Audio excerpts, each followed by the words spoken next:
Get out of here, old man. Your sob story's just an excuse. The insurance agent's voice sliced through the stuffy air of the small office, sharp as a bayonet and dripping with contempt. The words hung heavy, echoing off the faded beige walls of the cramped insurance agency in downtown Bakersfield, California. The room smelled of stale coffee and cheap air freshener, the kind that tried too hard to mask the mustiness of old carpet. Outside, the late afternoon sun baked the asphalt, casting long shadows through the smudged glass windows where a neon open sign flickered weakly. 72-year-old Marcus Hale, a Vietnam War veteran with a silver star pinned to his past, sat rigid in a flimsy plastic chair. His weathered hands, scarred from shrapnel and time, clutched a faded leather wallet containing a photo of his platoon.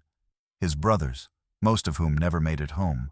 He'd come to this hole-in-the-wall agency to file a claim for his medical bills, a necessity after a recent fall fractured his hip. The pain was manageable. He'd endured worse in the jungles of Da Nang. But the agent's words, they cut deeper than any wound he'd ever taken. Marcus had just finished explaining his situation, calmly, with the kind of patience forged in foxholes, when the young agent, a wiry man in his 30s with a slicked-back haircut and a tie too bright for the occasion, leaned forward. His name tag read Chad. Chad's smirk was as loud as his voice, his eyes glinting with the arrogance of someone who'd never known sacrifice. PTSD. Really? That's just a crutch you old vets lean on to milk the system, Chad sneered, tapping a pen against a stack of forms. We don't cover excuses here. The room seemed to shrink, the hum of the fluorescent lights growing louder in Marcus's ears. His chest tightened, not from the physical pain but from the weight of being reduced to a stereotype. He'd spent the morning at the local VA clinic, helping a younger veteran navigate the labyrinth of paperwork for benefits. Marcus had stayed an extra hour, sharing stories of resilience over lukewarm coffee, his voice steady as he offered hope. That was who he was, a man who gave even when his own body protested. And now here he was, humiliated in a place that was supposed to help. Marcus's eyes, still sharp despite the crow's feet etched around them, locked onto Chad's. He didn't flinch, didn't raise his voice. Instead, he slid the photo of his platoon across the desk, the edges worn from years of being carried close to his heart. This, he said, his voice low but steady, is why I'm here. Not for me, for them, for the promises we made. Each word was deliberate, heavy with the weight of memory. Monsoon rains, the crack of gunfire, the silence of a friend's last breath.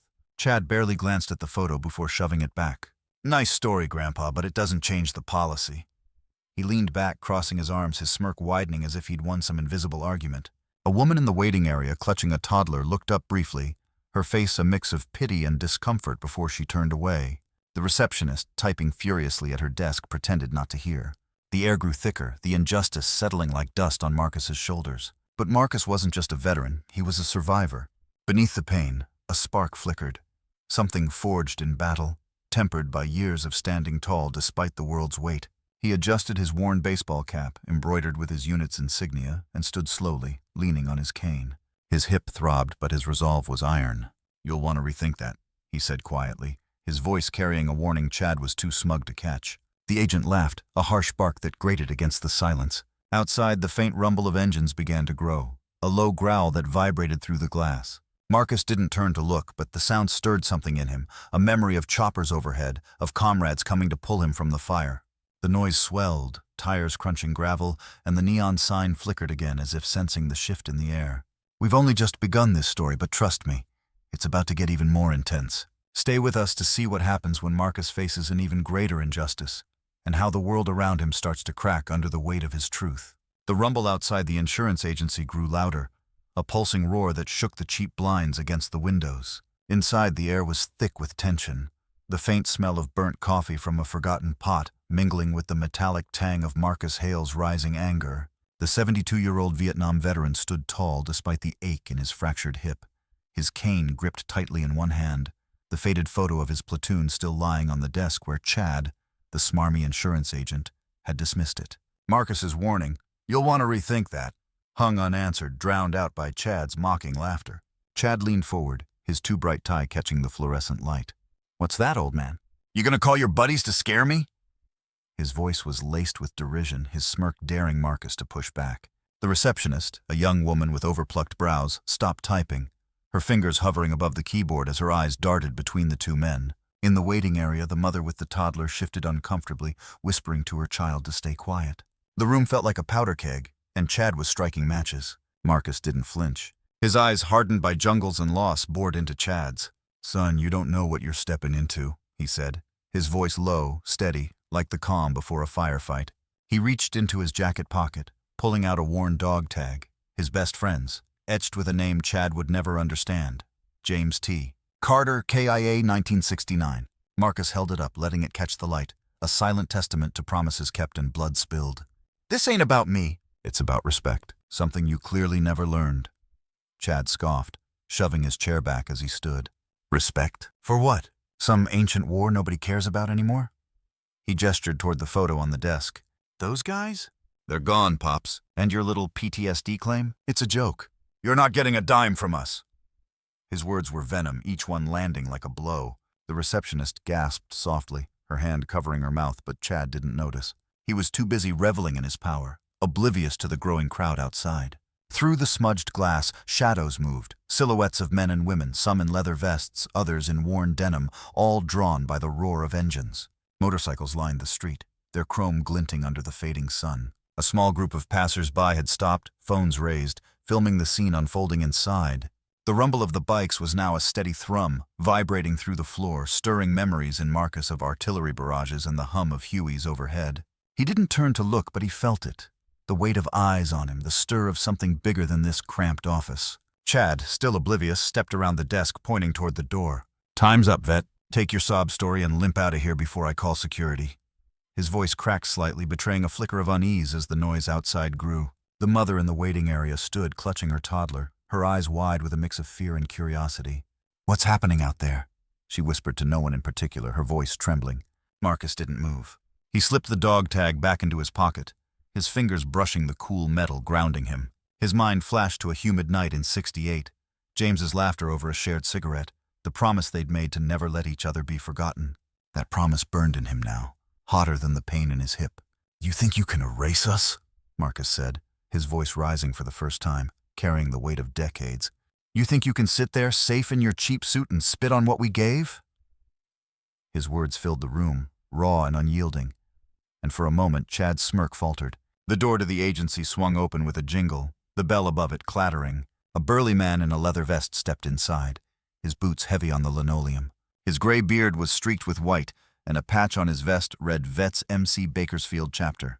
Behind him, two more veterans entered, their faces weathered but fierce, their presence commanding the room. The crowd outside pressed closer to the windows, murmurs rippling through them. Someone in the back shouted, "That's Marcus Hale! He's a hero!" The words carried through the glass, a spark in the gathering storm. Chad froze, his hand halfway to his phone. "Who the hell are you people?" he snapped, his bravado cracking as he glanced at the newcomers. The receptionist stood now, her chair scraping against the floor, her eyes darting to the door as if planning an escape. The burly vet stepped forward, his voice a gravelly growl. "We're family, pal, and you just messed with one of ours." Marcus's heart pounded. Not from fear, but from something he hadn't felt in years, solidarity. He hadn't called them, hadn't asked for this, but word traveled fast in Bakersfield's veteran community. His morning at the VA, helping that young soldier, had been seen, shared, remembered. Now here they were, his brothers and sisters answering a call he hadn't made. But the fight wasn't over. Chad's face twisted, his arrogance flaring anew. "You think a bunch of bikers scare me? This is my office!"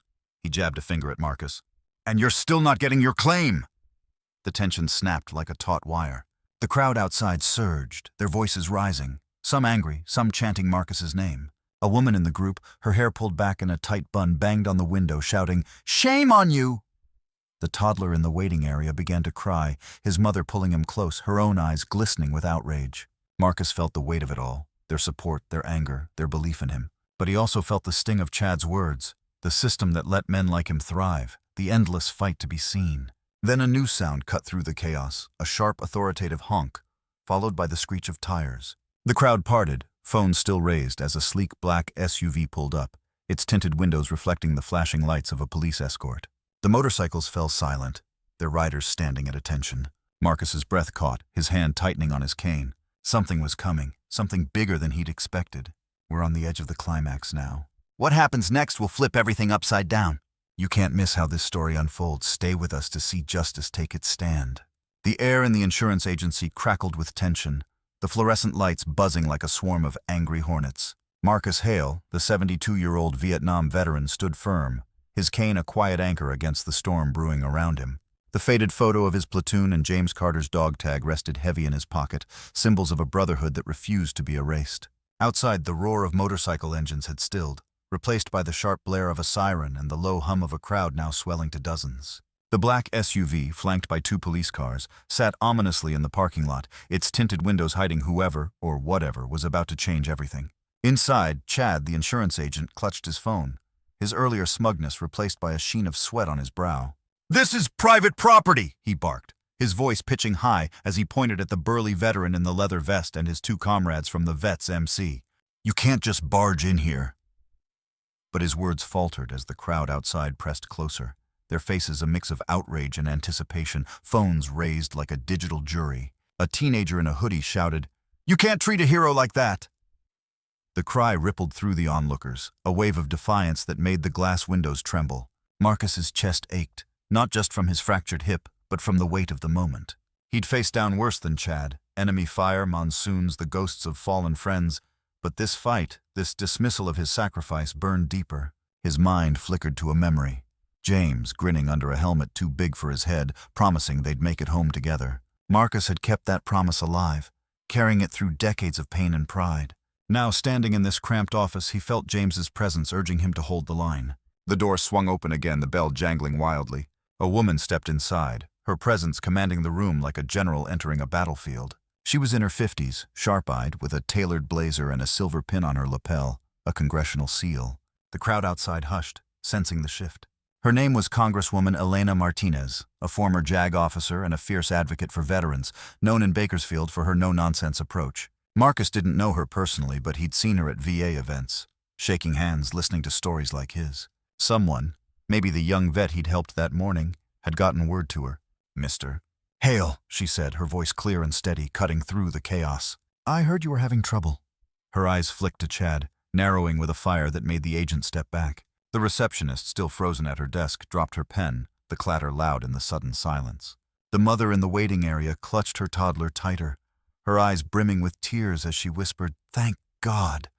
Chad stammered, This is a misunderstanding." "He's trying to scam us with a fake PTSD claim." But his words sounded hollow, desperate. Martinez raised a hand, silencing him. "I've read Mr. Hale's file," she said, her tone ice cold. "Silver Star recipient, 2 tours in Vietnam, and you call his service an excuse." The word landed like a grenade, and the crowd outside erupted, chanting, "Justice for Marcus!" A man in a trucker hat banged on the window, his voice hoarse. "You tell him, Congresswoman." Marcus felt a lump in his throat, his fingers brushing the dog tag in his pocket. He hadn't asked for this, not the crowd, not the Congresswoman, not the cameras, but here it was, a reckoning he'd never dared imagine. Martinez turned to the crowd, raising her voice.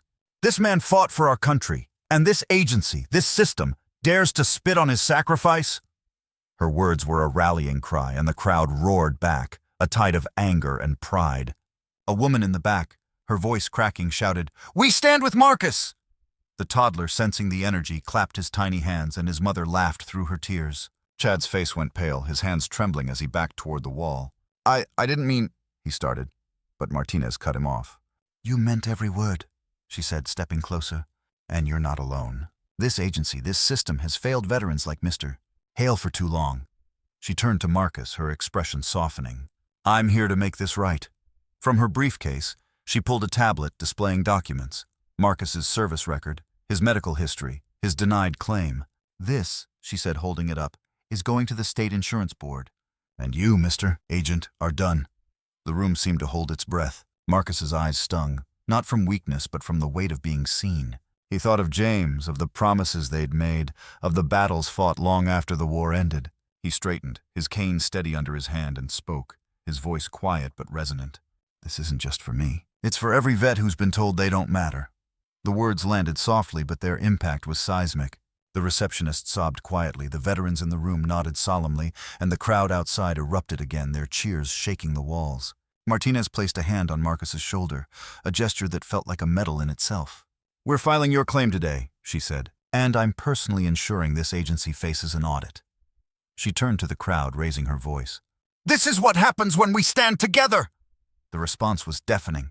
Applause, shouts, the revving of motorcycle engines.